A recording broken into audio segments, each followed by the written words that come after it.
In the heart of a desolate wasteland, where reality and dreams blur into an enigmatic labyrinth, lies a film that dares to challenge the very essence of human existence.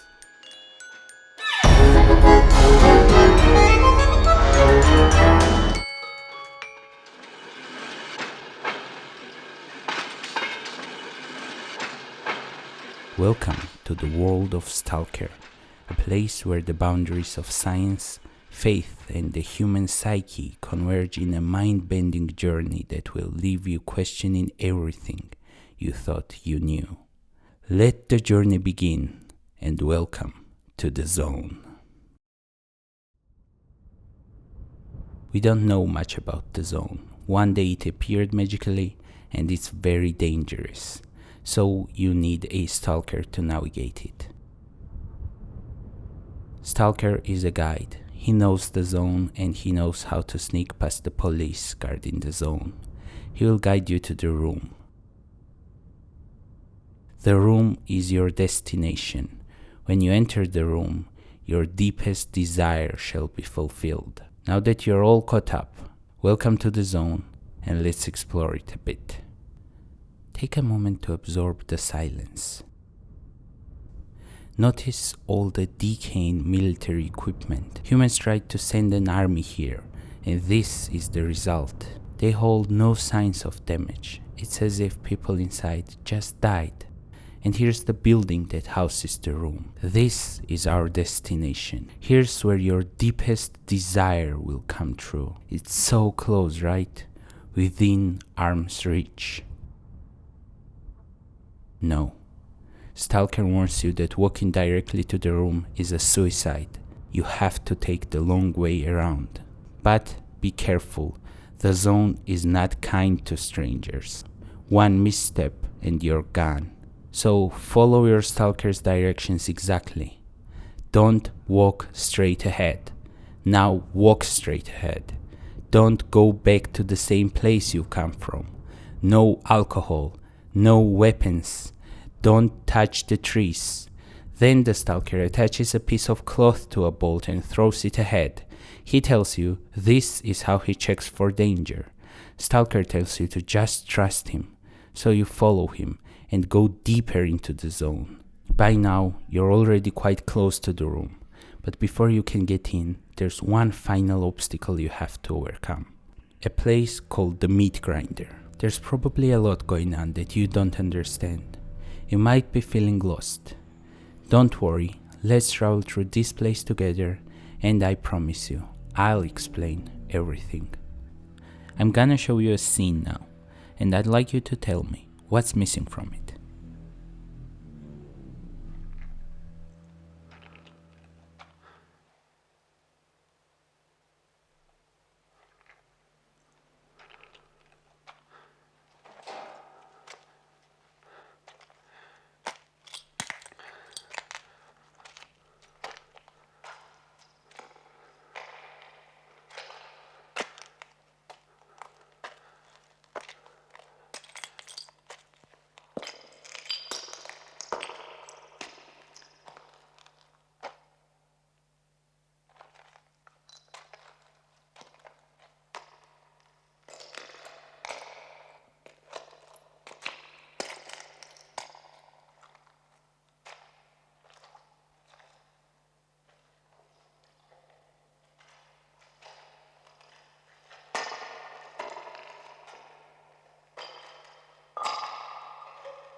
Быстрее, профессор.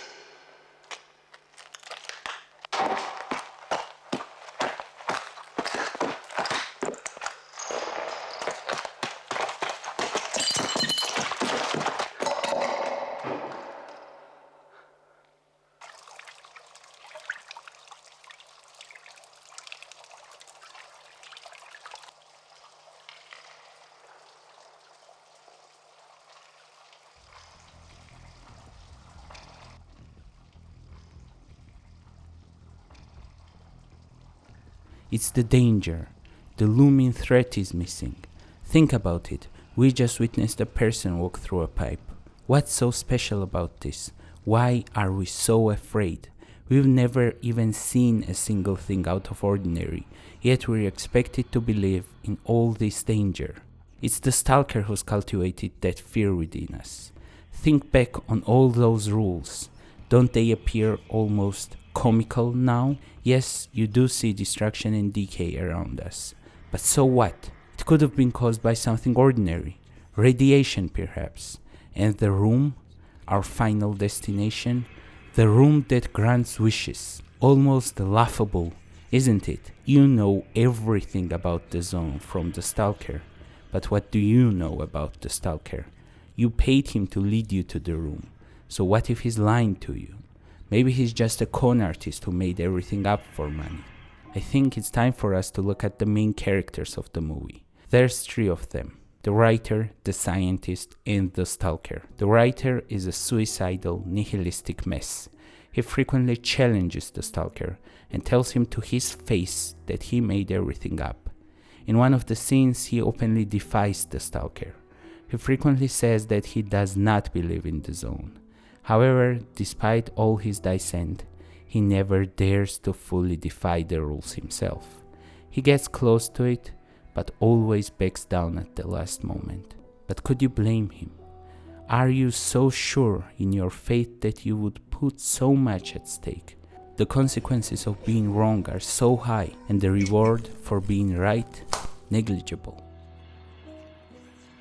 Then there's the scientist, an interesting fellow. It seems like he's a believer, or at least he's adamant on following all the rules.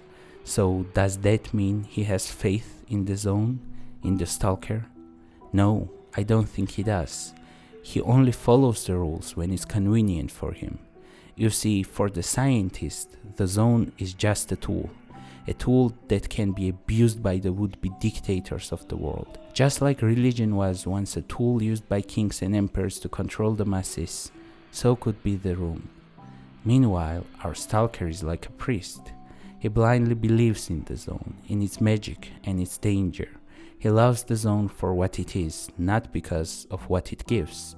He never enters the room himself. For him, it's the zone that is real, while the outside world is fake and temporary.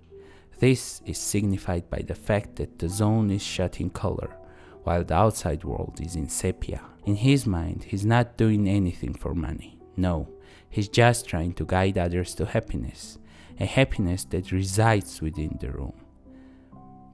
But is that happiness genuine either? The act of having your deepest desires realized should inherently bring joy, yet can it truly deliver happiness? Think about it. When you enter the room, no matter what you ask for and no matter how hard you ask for it, the room will only fulfill your truest, deepest desire. But let me ask you this. Do you know what your innermost wish is? Maybe you think you do, but what if after leaving the room all you got was money, or maybe your boss died? Would that make you happy? Now that we've explored different views and interpretations of the zone, a simple question might arise. Which view is true? And here comes the magic of Tarkovsky. All of them are true, and yet none of them are true. In fact, we have as many views of the zone as there are people watching the movie. Only you, the viewer that experiences the zone, gets to decide what's real or not. Tarkovsky has explained that main goal of a good director is to touch the viewer's innermost world. With this movie, he sought to elevate us spiritually. If he just told us what to think, we would reject it. Instead, he gives us multiple viewpoints and interpretations, and gives us freedom to think for ourselves. This is another quirk of the movie. One character says something deeply emotional and personal, and you expect other characters to share and support this revelation. Instead, what you get is an instant insult or a takedown from the others. What would be an important moment for a character in any other movie is quickly argued against and reduced to nothing. This way, the movie tries not to align with one opinion more than the other. I want to add one more thing. By now, it might seem like the movie is about faith or religion, but it's not like that. I'd like to introduce one more character from the movie that we haven't touched at all. The dog. This dog initially appears in Stalker's dreams, but later he materializes. The dog plays seemingly no part in the plot other than just existing. I've been trying to understand what the meaning of this dog could be. I read countless opinions and theories, but none have satisfied me. In the end, I've come to the conclusion that the dog is meant to mean something different for each viewer. So don't be surprised if you watch the movie and find totally different messages from mine. A lot of people think it's about a lot of different things. Some people even believe it's about life in Gulag or a nuclear disaster. With that out of the way, it's time for me to be true to my promise and answer the important question of, was it all real according to Tarkovsky? To understand that, we have to remember the world Tarkovsky lived in. Tarkovsky was a religious man, but he lived in the Soviet Union, where religion, while not being fully outlawed, was deeply discouraged. One couldn't simply shoot a religious movie in the Soviet Union. I think that might be one of the reasons why some of his messages are so hidden. I could tell you what I think now, but I think it's more fun to guess this yourself. So I'll put my opinion on this in the description of the video, and it's up to you to decide if you want to read it or not. There's one more promise that I have to keep. I'd like to go back to the creation of the zone. As I've said before, we don't know how it was created. It's never explained in the movie, but it's all explained in the source material. Yes, Stalker is actually based on a book, Roadside Picnic. Well, based on is an exaggeration. The movie is nothing like the book, but there are some shared elements, like the zone, stalkers, and balls with cloths. In the book, the zone was created by aliens, but Tarkovsky omitted this information. Why? I believe that omitting it adds more myth to the world, makes it more interesting. When you don't have concrete explanation for something, your imagination runs wild. Think how George Lucas explained the Force with midi-chlorians. Wasn't it better when the Force was mystical and unexplained? For me it was, and in the same way, unexplained zone is better than the aliens. Okay, here we are, at the road's end, but before we depart the zone for good, we have one final question to answer. What happens with our characters? I think at this point you can either watch the movie or go on with the video. Spoilers cannot be avoided. They've navigated dangers of the zone, and here they are at the gates of the room. So what did they wish for at the end? Did they become happy? No one enters the room. The writer is afraid. He's afraid to learn what he wants, because he might understand that he's just as basic as everyone else. Or maybe he's afraid that he'll get a definite answer as to whether the zone is real or not. The scientist, as it turns out, never even wanted to enter the room. He had different plans for it. He wanted to blow it up. For him, the room is just a dangerous tool. He thinks in the wrong hands it could bring a lot of damage to the world. As for the Stalker, he leaves the room with his faith in the zone shaken, and faith in humanity shattered. So, was it a worthy resolution?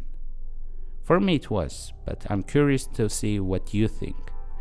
Hey, before you jump to a different video, if you go to my channel, you'll see that this video is completely different from all others I've made. If you want me to make more content like this, be sure to like and subscribe. You'll be really supporting me and the channel.